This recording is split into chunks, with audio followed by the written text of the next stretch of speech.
या ठिकाणी क्रांतिकारी शेतकरी संघटनेच्या वतीनं आज शिरूर ताजबंद येथे माझ्या मुख्यालयी निवेदन देण्यासाठी संघटनेचे काही पदाधिकारी आलेले आहेत. प्रांताचे अध्यक्ष राजेशजी कसबे, सन्माननीय हुडे, कुलकर्णी, राजेंद्रजी मोरे आणि सन्माननीय पटेल साहेब, त्याचबरोबर ऊस कामगार, महाराष्ट्र श्रमिक ऊस तोडणी वाहतूक कामगार संघटना यांच्याही वतीनं काही लोक आलेले आहेत.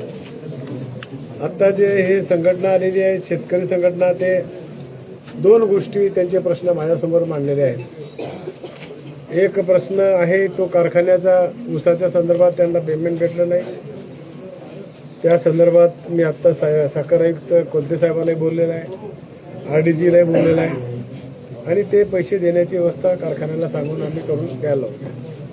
दुसरा जो त्यांचा प्रश्न होता की राज्यामध्ये जे अहिल्यादेवी होळकर कर्जमुक्ती योजना आपल्या सरकारने या ठिकाणी लागू केलेली आहे, त्याच्यामध्ये जे चालू बाकीदार आहेत त्यांना आपण बक्षीस म्हणून 50,000 द्यायचं मान्य केलं आहे.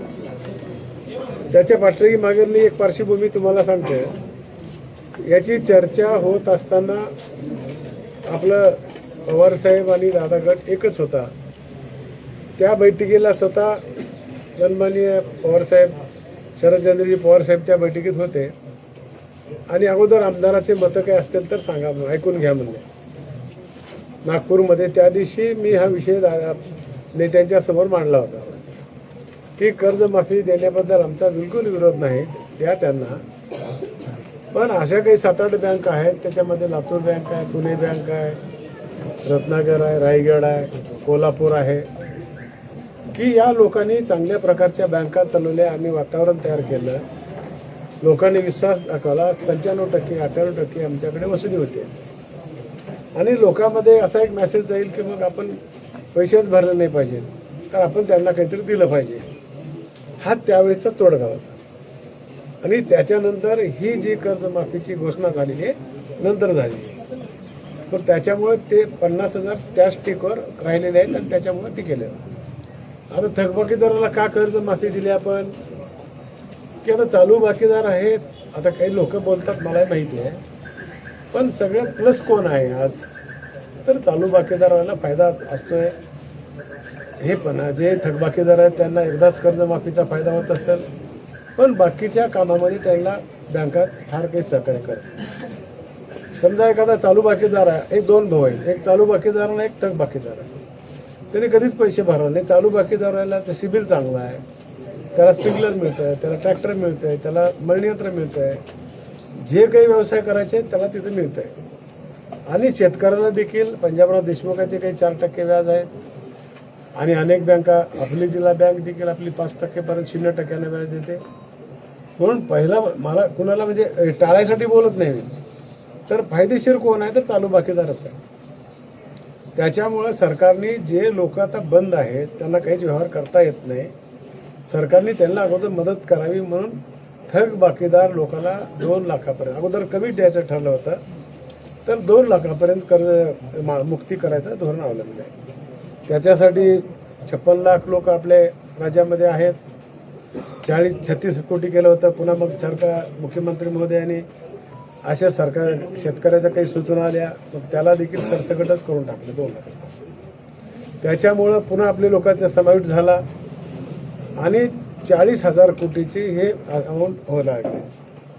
मग त्याच्यासाठी मग कर्ज माफी कुणाला नको, त्याच्यासाठी मागं 2017ला काहीतरी ठाकरे साहेबांनी कर्ज माफी केली होती आणि त्यावेळेस अपात्र लोक केले होते काही. तर आपण देखील अपात्र का केलो, की ज्या लोकांकडे ऐपत चांगली आहे, दुसरा व्यवसाय आहे, इन्कम टॅक्स भरते, अशा लोकांना ह्याची गरज नाही म्हणून ते बाजूला काढले.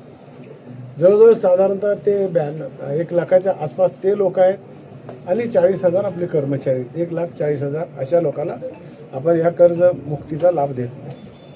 आता बाकीचे हे थकबाकीदाराला काय द्यायचं आहे, की आता सगळी यांची गाडी बंद आहे, त्याच्यामुळं ह्या लोकांना कर्जमुक्तीचे पैसे द्यायचे आणि पुन्हा आता पण कर्ज माफी जी झाली मागं त्यावेळेस पुन्हा कर्ज दिलंच नाही त्या बँकांनी.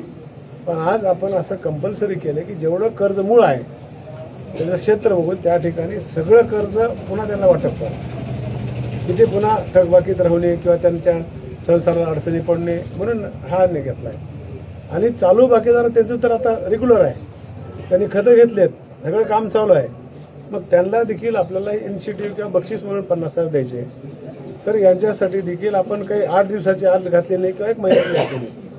27 मार्च 2000 31 मार्च 2027 पर्यंत ह्या लोकांनी पैसे भरायचे. कुणी ह्या लोकांनी आणि ह्या लोकांचे जे पैसे भरायचे किंवा हेअरकट जे लावला आहे, हेअरकट हा राष्ट्रीयकृत बँका लावला आहे. तर त्याच्यामध्ये एखाद्या कर्जदाराचे पैसे 2.5 लाख आहेत. त्या बँकेमध्ये अशा प्रकारचे काही सभासद असतील तर ते बँक 0 NPA करायसाठी ते आपल्या प्रॉफिटमधून त्या लोकांची तरतूद करून ठेवतात. म्हणजे जशी तरतूद केलेली आहे ते त्यांचे पैसे येतील का नाही अजूनही शंका नाही. त्याच्यामुळं आम्ही त्यांना बोललो, बँकवाल्याला आमच्या प्रमुखाने बोलले की 1 वर्षाचा असेल तर आपण 35% करा, 2 वर्षाचा असेल तर 25% करा, 3 वर्षाचा असेल तर 55% करा, कमी आकडा होऊ शकते बरं, आणि 4 वर्षाचा असेल तर 75% करा, आणि 5 वर्षाचा असेल तर 85% करा. आणि त्यांचं जे काही मूळ मुद्दल होतं ते मुद्दल आपलं सरकार त्या ठिकाणी देण्यासाठी तयार आहे. म्हणून अशा प्रकारची कर्जमुक्तीची योजना केलेली आहे. अनेक ठिकाणी आम्हाला अशा प्रकारची निवेदनं भेटतात किंवा आमचाही विचार करा. त्याच्यासाठी आता मुख्यमंत्र्याच्या अध्यक्षतेखालीच कमिटी नेमलेली आहे. जे आता काही लोकांना ॲग्रीटॅग नाही किंवा काही ठिकाणी वारसाचं काय अडचणी आल्या, बोटाचे ठसे उमटत नाहीत, काही भागामध्ये वडिलाच्या नावावर जमीन आहे त्याचा संमती दाखविली आणि मुलाला कर्ज बँकेतून दिलं आहे आणि ते ॲग्रीटॅग करायला गेलं तर मग मुलाचं नावच येत नाही. ह्या टेक्निकल अडचणी त्या देखील आम्ही मुख्यमंत्री महोदयाशी ज्या दिवशी परवा दिवशी जे पैसे आम्ही रिलीज केलेत, साधारणतः 6,22,000 लोक आहेत त्याच्यामध्ये, आणि 5 कोटी 28 लाख 5,000 कोटी 28.28 अशा प्रकारचं पैसे आपण त्या दिवशी सोडलेले आहेत. बाकीच्या काही लोकांचे ॲग्रीटॅग होत नाहीत, काही अडचणी आहेत. त्याच्यासाठी आपण तालुक्याची तहसीलदारच्या अध्यक्षाखाली कमिटी नेमली आहे, जिल्हाधिकाऱ्याच्या अध्यक्षतेखाली कमिटी नेमली आहे, आणि जे पात्र शेतकरी त्या सगळ्याला त्याचा लाभ भेटणार आहे. समजा एखाद्याचं नाव आलं नाही, त्यानं समजायचं नाही की मला पैसे मिळणार नाही. आता सगळेच जण एकदाच त्यातील चालेत. महायुतीवर 32,000 ई सेवा केंद्र राज्यामध्ये आहेत. लगेच लोक सगळे गेल्यामुळे एकदाच गोंधळ उडायला लागला आणि जाम मशीन आल्या, सावकाश चालल्या. आणि मग यादी आपल्याला उशीर करायसाठी इन्कम टॅक्सची यादी आपल्याकडनं होती, केंद्राकडून मागून घेण्यासाठी 2दा आम्ही तारीख दिली पत्रकार बांधवाला, पण ज्या दिवशी ते क्लिअर झालं त्या दिवशीच आपल्याला करावं लागलं. म्हणून आता इथून जे काम चालणार आहे ते थोडं फास्ट गतीने होणार आहे. पैसे हे त्यांच्या खात्यावर पडायला सुरू झाले. काही खात्यावर पैसे जास्त दिसतात पण आपले पैसे कमी गेलेले आहेत.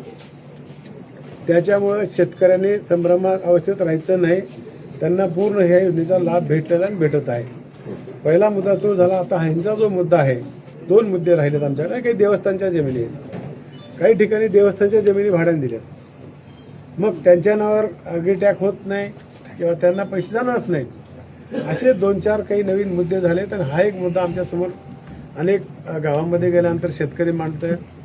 तर हा मुद्दा आम्ही आमच्या कमिटीच्या समोर मांडू आणि त्याच्यानंतर त्यांना देखील काही न्याय देता येत असेल तर आम्ही त्यांना मदत करू. केवायसी होत नाही, शेतकरी जे सांगतायत केवायसी साठी तासन तास त्यांना लागतायत, रात्री देखील करावे लागते आणि सरसकट करू असं सांगितलं होतं. अनेकांना सरसकट लाभ मिळत नाही, त्यामुळे शेतकरी आक्रमक आहेत. बरोबर आहे. मी काय म्हणलं आता की आता जेवढे लोक पात्र आहेत त्या सगळ्याला भेटणार.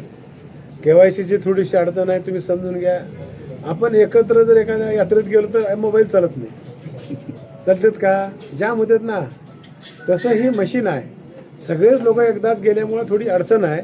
पहिला टप्पा उद्या ही लोक कमी होणार आहेत, 6,22,000, आणि मग दुसऱ्या टप्पा लगेच कधी होईल तर ते हे जसं जसं कमी होईल तसं दुसऱ्या यादी मागून घेणार आहोत आणि दुसरे पैसे त्यांना देणार आहोत. म्हणून मला शेतकऱ्याला काळजी तुम्हाला विनंती आहे, संकोचित विचार करू नका, सुसाईड करू नका. सरकार तुमच्या पाठीशी आहे, खंबीरपणे तुम्हाला मदत करणार आहे आणि करत राहणार आहे. सहकार बँकेचा एक विषय आहे जे 10 वर्षापेक्षा आधीचा कार्यकाळ जे संचालक झाला त्याच्या अनुषंगानं कोर्टामध्ये याचिका दाखल केली होती. कोर्टानं आरबीआयला निर्देश दिलेत की 6 आठवड्यामध्ये या संदर्भात बघा, आरबीआयच्या अंडर जे चालतात ते अर्बन बँका चालतात. आपलं जे राज्याचं सरकार आहे, सहकार खातं आपलं आहे. आपण जोपर्यंत त्याच्यामध्ये अमेंडमेंट करत नाही तोपर्यंत तो कायदा लागू होत नाही. हे आम्ही आमच्या मनानं म्हणत नाही. आम्ही आमचे जे ज्युडिशरी आहे त्यांच्याशी त्यांचं मत आम्ही जाणून घेतलं आहे आणि त्यांनी देखील हेच मत दिलं आहे. आणि त्याप्रमाणे परभणीमध्ये आज 3 आमदार राजेशभाई आहेत, वरपुडकर साहेब, बोर्डीकर साहेब आहेत, हे 10-10 वर्षाचे निवडून आले. तिथं मग मला विचारलं की तिथे कोणी ऑब्जेक्शन घेतलं नाही. त्याच्यानंतर नांदेडला देखील प्रताप पाटील चिखलीकर त्यांचं ऑब्जेक्शन घेतलं. तिथल्या DDR हिरे नावाच्याने त्यांचं अपत्र केलं. आणि मग पुन्हा जॉईंट रजिस्ट्रार आपले लातूरचेच नानासाहेब चव्हाण आणि मग आम्ही ज्युडिशरीचं जे पत्र होतं त्यांच्याकडे पाठवलं आम्ही की आम्ही जोपर्यंत याच्यामध्ये बदल करणार नाही तोपर्यंत आम्हाला लागू होणार इंडिव्हिज्युअल प्रत्येक बँकेचा नियम कसा आहे? नाही ना, राज्याचं बोलतो मी. मग उस्मानाबाद जनता सहकारी बँकेत राहील की अर्बन बँक हो का, आरबीआयच्या अंडर कोण आहे? अर्बन बँक आहे, मल्टी स्टेट बँक आहे. हे बँकला तो लागू आहे. जिल्हा मध्यवर्ती बँका आपला सहकार कायदा आहे राज्यापुरता आहे. आपण त्याच्यात बदल करायचा का नाही नेते बसून ठरवतील. समजा जर मला ठरवायचे तर मग कसं करावं. पण आतापर्यंत आम्ही केलं नाही. 2 गोष्टी आहेत. आज बँक राज्यामध्ये 30 बँकापैकी चांगल्या 5-7 बँका आहेत. ह्या बँका कशावर चालतात? त्याच्या नेतृत्वावर काय. पण असं कायद्यात मग आमदार 10 वर्ष नको, मंत्री 10 वर्ष नको, मला जमणार आहे का? उलटा परिपक्वता होते आहे ना, अनुभवाचा फायदा होतोय. मला सांगा, आज पुणे जिल्हा बँकेमध्ये 30 परिस्थिती आहे, कोल्हापूरच्या बँकेमध्ये 30 परिस्थिती आहे, रत्नागिरीमध्ये 30 परिस्थिती आहे, लातूरमध्ये फक्त मीच आणि दिलीपराव साहेब दोघंच होतो. पण बहुतांश लोक भागलेच आहेत, अनुभवी लोक आहेत, म्हणून लोक त्यांना निवडून देतात. सर, बरं, आता नवीन कर्ज प्रकरणासाठी शेतकरी बँकांकडे जात आहेत. सध्या बँका शेतकऱ्यांचं कर्ज प्रकरण सबमिट करून घेत नाहीत. नवीन नाही, आता जे आपण पैसे दिले कर्ज मुक्ती झालेली आहे ते कर्ज वाटप. आता नवीनसाठी की त्यांचा प्रोग्राम काय, यावर्षी त्या बँकेने ठरवलं का आपल्याकडे पैसे आहेत का, किंवा MSC बँकेने त्यांना काही अधिक निधी देतो म्हणलेत का. मग त्यावेळेस जर तशी तरतूद झाली तर नवीन लोकांना देतो ना आपण. Okay, thank you.